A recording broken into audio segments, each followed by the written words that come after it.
E aí, pessoal, beleza? É isso aí, vamos mais uma aula aqui, né, na nossa quarentena. Lembrando sempre, reforçar, fique em casa. Isolamento social é a melhor solução para que o vírus não se dissemine. Fique em casa, fique com a família, aproveite, beba água. É isso aí, tá? Vamos juntos, só juntos a gente pode matar esse vírus e voltar à nossa vida normal. Enquanto ela não volta, a gente tem aqui hoje uma aula, né? E nós vamos falar sobre vanguardas europeias. Para não me delongar muito, eu devo lembrar que as vanguardas elas estão ligadas às grandes mudanças que a sociedade, principalmente a sociedade europeia, experimentou na virada do século XIX para o século XX, né? Com a chegada do tal advento da modernidade, né? Que transformou completamente a forma de ser e estar, principalmente das classes mais abastadas dos grandes centros europeus, principalmente, claro, a França e mais especificamente Paris, né? De onde, de uma certa forma, direta ou indiretamente, praticamente todas as vanguardas surgiram, né? Lá foram semeadas, brotaram e vieram à tona. Eu queria lembrar que quando a gente fala de vanguarda, é importante a gente também salientar que o próprio nome vanguarda é um nome de origem francesa. Tem a expressão avant-garde, né? Avante os guardas, é uma expressão militar, e que a gente geralmente coloca hoje o sinônimo de vanguarda é aquilo que está à frente do seu tempo, aquilo que está na frente, adiante, né? E de fato, as vanguardas elas estiveram à frente do seu tempo. Elas foram importantíssimas para a consolidação do movimento modernista, não só na Europa, mas também no Brasil, podemos dizer assim. Apesar de no Brasil não termos vanguardas, tivemos sim alguns autores que inclusive fizeram parte do movimento modernista que tinham grande simpatia por modelos vanguardistas, né? O que nós vamos fazer hoje aqui? Nós vamos destacar os 5 principais movimentos de vanguarda, tá? Dando ideias gerais que vocês irão aprofundar, né, no seu material, no material de vocês. E, claro, a gente vai ter uma dificuldade aqui, que como eu já disse que eu sou uma pessoa com grandes limitações no uso do vídeo, eu não sei editar, né? Eu não vou ter como mostrar para vocês aqui as imagens, né? E esse é um problema se tratando de vanguarda, mas eu também vou encaminhar depois o material que vai dar conta disso aí. Por hora a gente vai ficar um pouco mais na teoria, quando der eu trago um livro, alguma coisa e tento mostrar aqui para vocês. Tudo bem? Vamos assim mesmo, né? Vai rolar, vai rolar, vai rolar, vai rolar. Então, as vanguardas surgem antes, durante e depois da Primeira Guerra Mundial. Primeira Guerra Mundial, vocês lembram? Vai de 1914 a 1918. E foi o primeiro grande choque na civilização. Claro que já existiam movimentos bastante complicados também na Espanha, na Itália, antes dela, mas assim, a gente pode dizer que a Primeira Guerra Mundial foi o primeiro grande choque, que esse choque seria reiterado, piorado na Segunda Grande Guerra, né? Mas essas vanguardas elas têm uma relação sim com o contexto histórico, é óbvio, né? Tem a ver com a transformação, com a mudança, com a necessidade de que a arte tivesse mais próxima do momento, né? E ao mesmo tempo que fosse também mais crítica, capaz de traduzir de forma diferente os movimentos da sociedade naquele momento. Por isso, as vanguardas têm um quê de loucura, de revolução, de brincadeira, por assim dizer, né? É meio anárquico.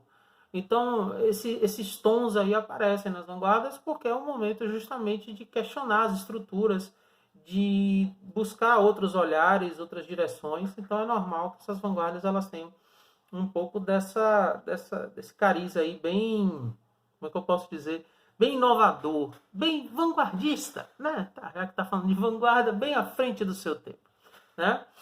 E aí, a gente tem nessas 5 vanguardas essas principais manifestações, tá certo? Esse é um assunto que não percorre só a literatura, né? É um assunto que, principalmente a história da arte. E história da arte, eu gosto, né? Então, claro, obviamente não li esse livro todo, e na verdade eu uso para consulta, que é o do livro do Gombrich, A História da Arte, né? É um livro bastante conhecido nessa área, e tem alguns dados bem interessantes, algumas imagens muito legais, e dá para conhecer um pouco da arte ao longo da história. Como eu disse, é uma leitura bastante extensa. Essa pessoa foi um livro de quase 700 páginas, mas é muitíssimo interessante, não só pelas imagens, como pelos conceitos. Então, a gente se baseia um pouco em história da arte, claro, um pouco não, eu diria bastante, né? E é uma fonte interessante até para a gente conhecer, principalmente as artes plásticas, que a gente consegue reconhecer através de leituras como essa. Tá bom? E a gente vai ver aqui Renoir, Cézanne, os grandes, né? Mas fica, né, a dica, né, para quem tiver interesse no assunto, é uma bibliografia bastante reconhecida. Os críticos, normal, né? Mas vale a pena. Bom, então a gente vai começar. Eu vou, de vez em quando, eu vou ter que fazer algumas referências com isso, alguns livros, algumas coisas, para a gente poder sistematizar e não delongar demais, né, nossa aula. Bom, começo com o cubismo, né? O cubismo vem da ideia do nome cubo, né, de figura geométrica, tá? E, de certa forma, tem uma noção de fragmentação da realidade, aproximar a realidade de figuras geométricas necessariamente vai incorrer numa fragmentação. Então a realidade é fragmentada, né? É como se ela promovesse uma multiplicação dos pontos de vista. Eu acho isso muito interessante. Né? O cubismo, cujo principal representante foi o pintor espanhol Pablo Picasso, que ficou reconhecido por telas como Guernica, a mais importante, que retrata um episódio da Guerra Civil Espanhola, o próprio Demoiselle d'Avignon também, bastante conhecido, entre outras, né? Mas o cubismo é algo marcante, né? Então a gente tem algumas características importantes, como a supressão da lógica. Então, na verdade, você tem ali a transformação da natureza, né? Você fragmenta, você recompõe, reestrutura. A perspectiva muda de noção, muda o plano do olhar. Isso é muito importante, gente. Mudar o olhar, mudar o plano do olhar, isso é revolucionário. A gente não pode acostumar sempre a ter o mesmo ponto de vista, mesmo ponto de visão das coisas. É necessário oxigenar, transformar, reconfigurar. E o cubismo, essa proposta cubista é sensacional, né? Porque desacostuma o olhar. Em verdade, a arte tida moderna ela é muito questionável até hoje. As pessoas, principalmente o público mais leigo, questiona demais a arte moderna como se ela não fosse nem arte, porque é feio, porque é desarrumado, aparentemente sem método. Mas não precisa ser bonito para ser arte, na verdade. E até porque, ao contrário do que os parnasianos pensavam, a beleza não é sinônimo de verdade. A beleza não é sinônimo de qualidade, né? E essa coisa do cubismo, dessa promoção da reorganização, redimensionamento do olhar, através da fragmentação, é algo realmente sensacional. Eu gosto bastante da ideia, principalmente, e também, claro, da nova perspectiva, né? Essa coisa de aproximar de figuras geométricas, eu acho uma sacada interessante, né? A gente, claro que eu acho que a principal figura, eu acho que é Guernica, aquela ideia de fragmentação promovida por um bombardeio, né? E aí você vê os restos, os pedaços, e é uma visão que choca, não só pela imagem, mas pelo que ela representa, mas que conduz a esse novo olhar. Eu acho que isso é realmente impressionante, né? E é uma mudança interessante para o início do século XX. Né? Bom, a segunda vanguarda que nós vamos abordar é o futurismo. Né? O futurismo já tem uma linha politicamente mais questionável, né? Que ela se aproxima muito da violência, da apologia a uma transformação mais radical, mas tem também a questão de demarcar aquele momento. Se a gente pensar bem, o futurismo, né, ele surge simbolicamente em 1909, no início do século XX na Europa. Então a modernidade, a máquina, a transformação urbana, né, urbana das cidades é lenha, né? Mas vai lá. Vamos lá. É ao vivo, não é ao vivo, mas não tem corte, é isso. Então vocês vão ver essas pataquadas aí. Tá bom? Vou até tomar uma águazinha. Então, a gente observa que quando surge o futurismo, a máquina ela está em voga de forma... Há um interesse pela máquina, pelo que ela produz, pela invenção do automóvel, a questão da urbanização, dos elevadores, nova forma de iluminar a cidade. Então, assim, as máquinas, elas produzem um grande advento na vida das pessoas. Você já se imaginou se não houvesse carros, se não houvesse automóveis, ônibus? Né? Seria complicado para a gente viver. Então, naquele momento, houve uma transformação muito grande. Repito, é bom sempre lembrar, a gente está falando aqui de transformações muito mais presentes na vida das pessoas de melhor condição social. Né? As pessoas mais pobres, mais humildes, elas estavam ao largo, um pouco à margem dessa transformação. É bom ter esse viés crítico que, afinal, é o que a arte tem que produzir na gente, né? Também. Então, assim, no futurismo a gente tem essa apologia à máquina, à velocidade. Mas o Tomás Marinetti, que foi quem o fundou, né? Quem levou à frente, imagina, inclusive, com o Manifesto Futurista, era uma figura que tinha esses exageros do ponto de vista político. Inclusive, o Manifesto Futurista falava da questão da violência, da velocidade, a energia, essas coisas que eu acho que, assim, tem a ver com o contexto, mas, é claro, sempre está sujeita, né, às vezes, a exageros. Isso é uma questão de ponto de vista, tá? Apenas aqui um comentário. Bom, a gente tem como característica a questão do caráter renovador, né, anti-antigo, por assim dizer, né, de ser contra a velhice, de ser contra aquela coisa conservadora, contra o conservadorismo, talvez seja melhor dizer assim, né? Agressivo, né? Há uma agressividade e há, como eu disse, uma apologia à máquina e, consequentemente, a velocidade das transformações. Então, você vai ver nas artes plásticas muitas cores, muita ideia de movimento, né? Então, a gente vê muito disso, né? Dessa lógica. Bom, uma coisa que vocês podem se perguntar ao longo dessa aula, desse vídeo é: e a literatura? Bom, a gente, assim, as vanguardas, elas têm um papel muito mais simbólico. Claro que há momentos na literatura em que ela participa melhor, né? Mas a gente trata as vanguardas como sendo uma espécie de determinação de conceitos, de novas mentalidades que vão, sim, desaguar no processo literário, né, modernista, por assim dizer. Por isso que a importância de estudar.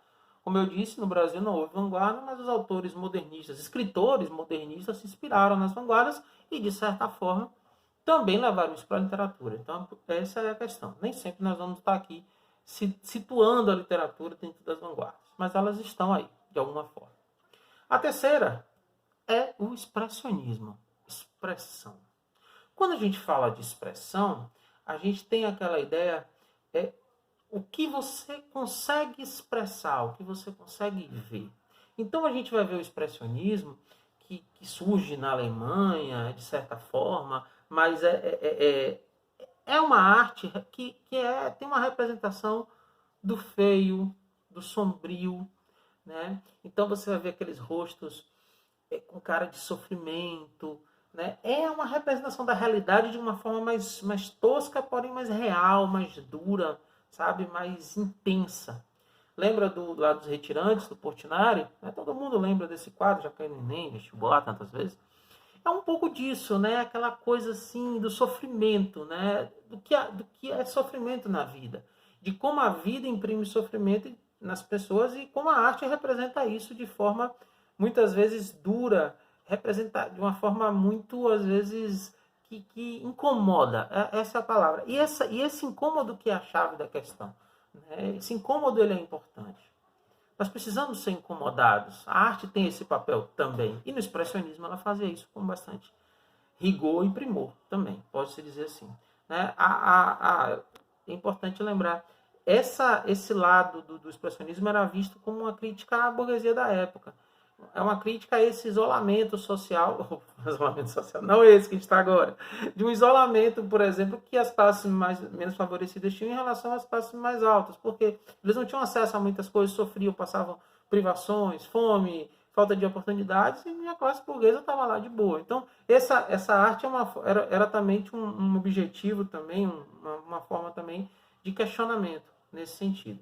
E aí a gente tem alguns caracteres para destacar, né? Que a arte como representada pelo sofrimento humano, principalmente se tiver muito rosto, aquele quadro também dos trabalhadores, né? A Tarsila, eu acho, Há uma ideia de expressão desordenada do mundo interior. Por que do mundo interior? Porque você é a expressão da pessoa. Então, pense comigo. Se a expressão da pessoa é ruim, é porque algo lá dentro não está legal. Entendeu? Então, o que é a tristeza? A tristeza ela é causada por incômodos, por frustrações, por uma série de coisas que estão dentro da gente. Então, isso, de certa forma, vai se revelar aí no expressionismo, né? Claro que quando a gente fala, gente, de interior, a gente vai ter aqui uma relação direta com a psicanálise freudiana, né? Freud influenciou, a teoria freudiana influenciou muito, né? Porque a psicanálise ela surge também no início do século XX e, de certa forma, revoluciona a forma de pensar o ser humano, né? De pensar a alma do ser humano, a psique, a capacidade cognitiva, os desvios, uma série de coisas. Na capacidade cognitiva, acho que não. Estou falando demais. Também quando a gente se mete na área que não conhece bem ainda nisso. Mas vai lá. Mas o fato é que a teoria psicanalítica foi importantíssima e por isso ela tem também grande importância, né, nessa lógica aí do expressionismo, né? Porque é a expressão de dentro para fora. Por isso, expressão. Viu? Repetitivo às vezes, né? Mas é assim mesmo. É no improviso, gente. Isso aqui é no pai pá, entendeu? No pai bom, né? Aqui no expressionismo tem dois artistas que eu gosto pra caramba, né? 3. Um é o Munch, o autor do Grita, né? Edvard Munch. Tem ninguém mais, ninguém menos do que o Van Gogh, né? E o Cézanne também. Mas deles, com certeza, o mais conhecido, talvez o mais forte é o Van Gogh, que há alguma coisa aí de não ser expressionista. Mas, assim, oficialmente, dentro de um padrão didático, ele é considerado expressionista e é um grande pintor, dispensa comentários. Né? Deixa eu ver se eu lembro mais alguma coisa aqui. A gente tem aqui no Brasil representações, como eu falei, do Cândido Portinari, da Tarsila do Amaral, da Anitta Malfatti. Então, foi importantíssimo também. Bom, vamos falar agora da vanguarda mais louca de todas, né? Dadaísmo. O que é Dada? Nada. Ou seja, o dadaísmo pregava uma arte anti-arte. Como? A anti-arte, a não-arte, ou melhor, a negação da arte, também é arte. Também é uma forma de fazer arte. É uma anarquia. Anarquia, negação, arquia, ordem. Então, sem ordem, sem lógica. O dadaísmo trabalhava na perspectiva do choque. De mostrar uma imagem que não tem nada a ver para as pessoas ficarem indignadas. Isso não é arte, não. Um pinico até eu faço. Mentira, não faz pinico. Faz coisa dentro do pinico, é diferente. Enfim, vamos lá.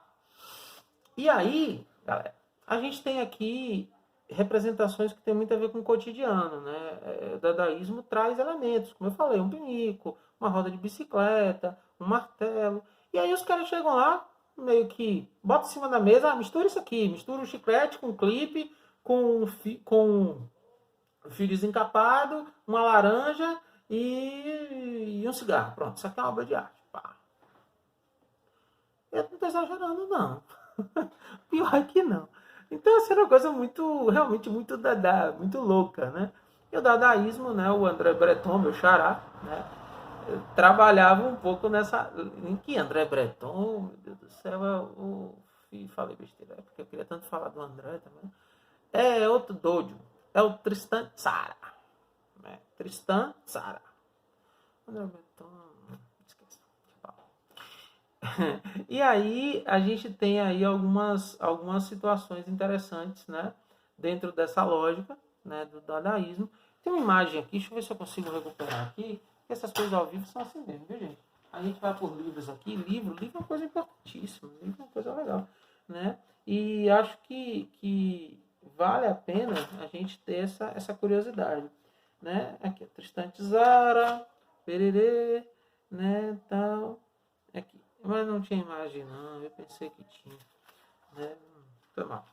Mas vocês vão conhecer bem aquela questão da bicicletinha, da roda de bicicleta em cima do banco, né? Vocês vão ver no material também que tem essa lógica aqui, né? Que dá pra gente perceber bem. Bom, beleza. Tá? Então, o que a gente tem do dadaísmo aí? O dadaísmo ele vem de um pessimismo muito grande com a Primeira Guerra, né? Por isso a ideia de anarquia, né? Nada mais faz sentido, o mundo está completamente complicado. Anarquia, arte como anti-arte, entre outros, tá? E para finalizar, nosso vídeo já está chegando ao fim, a gente vai falar aqui um pouquinho do, para mim, daquela que eu mais gosto, do surrealismo. Esse livro aqui da Scala, né, que é do... Muito legal, tem umas imagens assim, muito doidas, velho. Surrealismo é um negócio, ó, surrealismo muito legal. E aí a gente tem algumas imagens, né, entre eles o grande, o maior de todos, o Salvador Dalí, né, aí a gente tem aqui também a Frida, né, muitos elementos que eu acho interessantíssimos, né, eu acho, porra, como dizem hoje, mó legal, né? E o surrealismo, ele parte da... Esse aqui é famosíssimo, né? Esse aqui do Magritte, né? Ceci n'est pas uma pipe, né? Ceci n'est pas uma pipe. Isso não é um cachimbo. Imagina se não é um cachimbo. É o quê, pai? Sei lá. Então, a gente tem no surrealismo algumas... Né, aprofundar o psiquismo humano, né? Imagens distorcidas. Aí o Salvador Dalí foi campeão nesse aspecto, né? A gente tem a ideia do elogio, do automatismo psíquico, da rejeição do mundo como estava posto, né, naquele momento. Bom, essas são as 5 vanguardas, de forma resumida, como eu falei, apresentei aqui, né, esses livros, esse livro aqui é muito bom, né, fala sobre o surrealismo. Tem não só as imagens, como descrições, como informações importantes, né, desse momento aqui, né, imagens lindíssimas. Mas as vanguardas, elas vão ser uma base, um caminho para o próprio modernismo. Então, é importante aprofundar depois esse conhecimento no material de vocês, depois também vou encaminhar, e que a gente possa, a partir daí, também fazer algumas leituras a partir desse aspecto, tá bom? Eu espero que tenha sido bom, que tenha sido legal, apesar das limitações deste que vos fala, mas vamos aproveitar a nossa quarentena, repito, para ler, ficar com a família, aproveitar, colocar as leituras em dia, tá bom? Beber água, importante, ó. Tá bom? E fiquem bem, saúde, e a gente vai se falando. Valeu.